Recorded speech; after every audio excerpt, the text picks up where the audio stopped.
Trending across Indian social media, calling itself the Reservation Hatao Andolan. The pitch scrap a caste-based reservation, replace it with benefits for just 4 groups: the disabled, the orphans, the children of war martyrs, and the economically poor, regardless of religion or caste.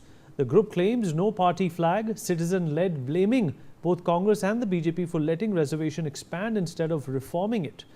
But strip away the graphics and this is not a new idea. This is 1990 with the better fonts. That year, the Mandal Commission's 27% OBC quota sparked one of India's most volatile protest movements. Delhi University student Rajiv Goswami's self-immolation attempt became its defining image. The agitation toppled a government and landed in the Supreme Court, which upheld the quota but capped total reservations at 50%. 3 decades later, the arguments have not changed. Merit versus quota, equality versus historical injustice. Only the platform has moved from the street to the Instagram carousel. Supporters say it's time to move past caste as an administrative category. Critics say that's easy to say when caste never cost you anything. They point to the EWS quota as proof of purely economic criteria, which hasn't erased caste-based discrimination on the ground. What's new here isn't the argument, it's the packaging, a debate that once played out in Parliament and on the streets, now on black slides designed for maximum shares and minimum nuance. And like every viral movement, chasing street credibility, this one is borrowing some too, trying to replicate and co-opt the cockroach movement. Let's talk about this with our guest. Joining us on the show is Dr. Venkat Narayan, senior journalist. Dr. Swati Jindal Garg, advocate of the Supreme Court, also joins us on the program. Thank you for joining us. Mr. Narayan, I'll come to you, sir. What do you think about this new movement, which is somewhat been alive even in the past, but never took form and shape because of, the students themselves not voicing it as much as was necessary to make change on the back of what we have seen of what the CJP did and the success that it has received. Do you think it's time that reservation should also be discussed? I had a student on my show the other day who said that he's been trying to make a cutoff for NEET for the past 3 years and he's not been able to. But people from other castes who have scored less than him, have moved on and completed a few years into their MBBS. What kind of a problem is this likely to become? See, Vinith, the social inequality existed in India for centuries or even millennia. This problem is not new to India. It exists everywhere. And in the United States, they call it affirmative action. In Brazil, they have a different name in Portuguese. You have it in South Africa, Malaysia, New Zealand, and several other countries.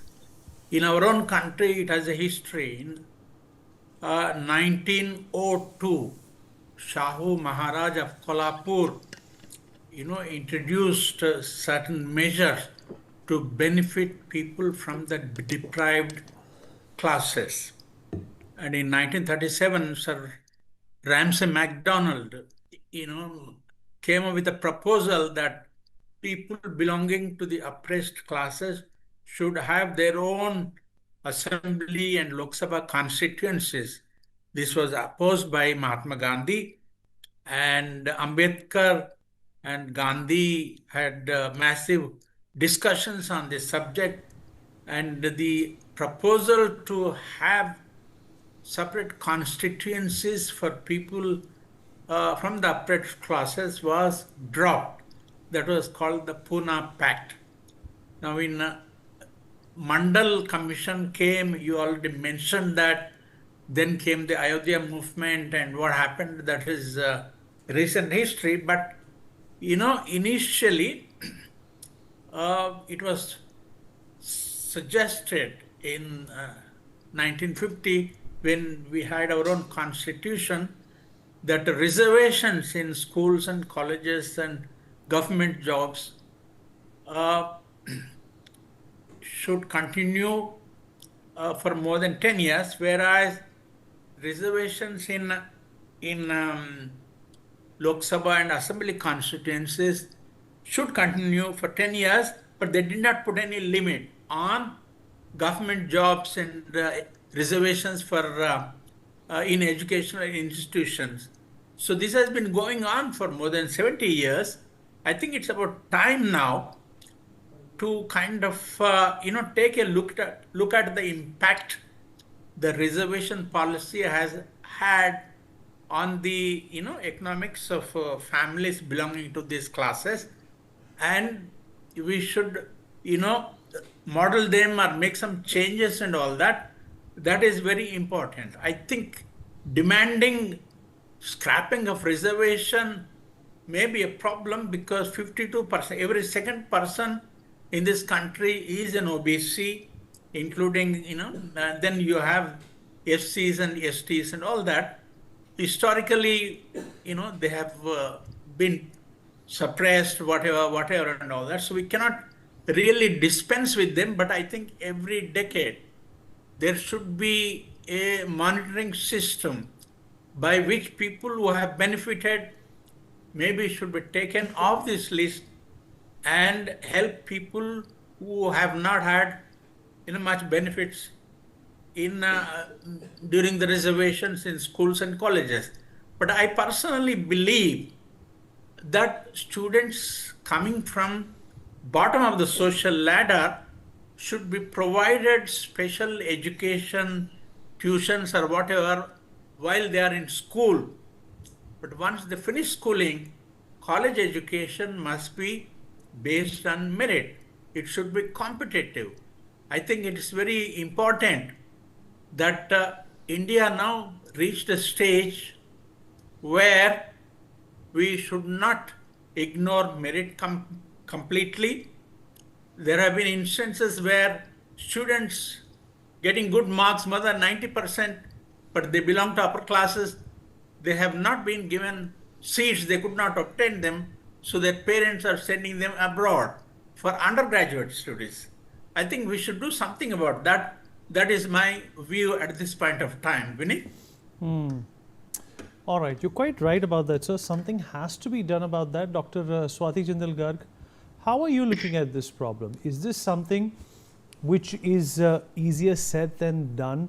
Or do you think living in 2026, a caste-based merit system is going to create more problems? Because obviously there is technology, there is information, there are opportunities for everyone alike. Like I said, I had a student with me yesterday who was very upset that he's not been able to crack the NEET examination despite being in the general category, whereas students who have secured lesser marks than him but belong to a different caste have moved on after clearing NEET examination. There are also state quotas, there are college quotas, there are national quotas that a general category candidate has to contend with. Isn't this an archaic law? Isn't this an archaic and done away with the sort of a reservation that India needs to move on from? Or do you think the politics has kept it alive for its own ulterior motive? Well, Vineet, you said it yourself. There is no doubt that the politics has kept it alive for its own, ulterior motives. Like Mr. Narayan said, that we have had 70 years of giving a push start to the people from a particular category. Now, if 70 years is not enough, I do not know what more they want. Now, the only thing that we are penalizing by the reservation system today, with the reservations, you see the percentage of reservation is just creeping on and on. The only thing that we do by doing this is we are penalizing merit. We are forcing the intelligentsia of our country to leave the country and to give that benefit to some other countries. We are not reaping the benefits of our own intelligent minds thanks to this reservation. So today, we have a student who has worked hard, who has set his aim high, who scores 90%, but he still does not get admission because someone who's getting 20%, 30%, 40% is being preferred, all thanks to the reservation policy that we have. It started way back, Vineet. It started it has gone on with the Mandal Commission. Then we had the Indra Suhane. We already had, the creamy layer concept for the OBCs, but nothing is being done.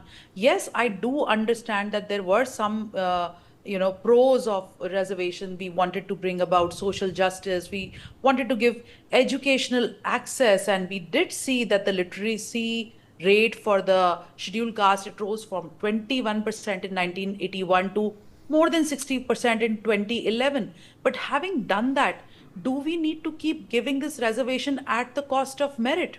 Now, if you see the political representation, reserved seats have been given to them. If you see the economic opportunities, yes, they have increased. That we have given enough of a level playing field. We have now brought in the gender, the EWS.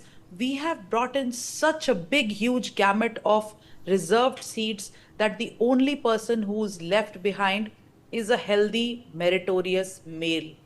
What are we doing by doing this? Are we needing to create a Me Too? We already have a Me Too. I'm sorry. Do we want a Men Too movement now?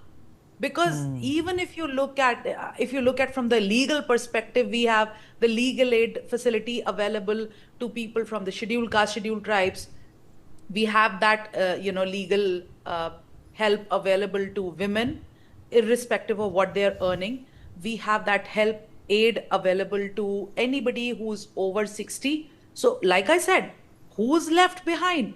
Only a healthy male who is in his prime years is the one who's being penalized, and these are the people who are also at the cost of being politically incorrect. I'm telling you, these are the people who are pushing our country forward. Are we not breaking our country's back by penalizing them? Are we not indulging in a meritocracy debate? We are creating a social division of its own kind by reinforcing caste consciousness instead of erasing it and awarding merit. We are shrinking opportunities. We are telling people that, okay, if you have it in you, don't stay in India because we have reservations here and you have no place. The general category students, they feel excluded. Individuals, they start killing themselves. They're sparking protests now. If we don't listen, if we don't wake up even today, there will be nothing left for us to wake up to. Political manipulation, the parties, they have expanding their promises, that they are just looking at what category is going to give them the maximum votes, and they are promising more and more reservation to these people. They're implementing gaps only for their own benefits. You're So quite right, any ma'am. measure that the cockroach party is asking for, I am all for it. I am only saying Ma'am, today one that quick yes, question before we reserve. let you go. In view of what has happened with the Cockroach Janata Party and how they have been able to, for the first time, transform, this government's stance by removing a union minister, is that going to become a template for other reforms in the country as well, which have been due for decades now? Well, I cannot say whether removing the minister was a good thing or a bad thing today. We don't know what era this new protest is bringing for democracy. But yes, we did need a voice, and I hope that the CJP voice is the one that needs, that is needed today to bring about change. Whatever, happens, if we can bring about a positive change from this new protest, I am all for it. All I right, ma'am. just hope it is not the dawn for another, a civil war like situation. I'm keeping my fingers crossed. All right, ma'am. Mr. Narayan, ma'am, appreciate you being here with us. We have run out of time. Thank you for your time. We'll take a short break now. Be right back.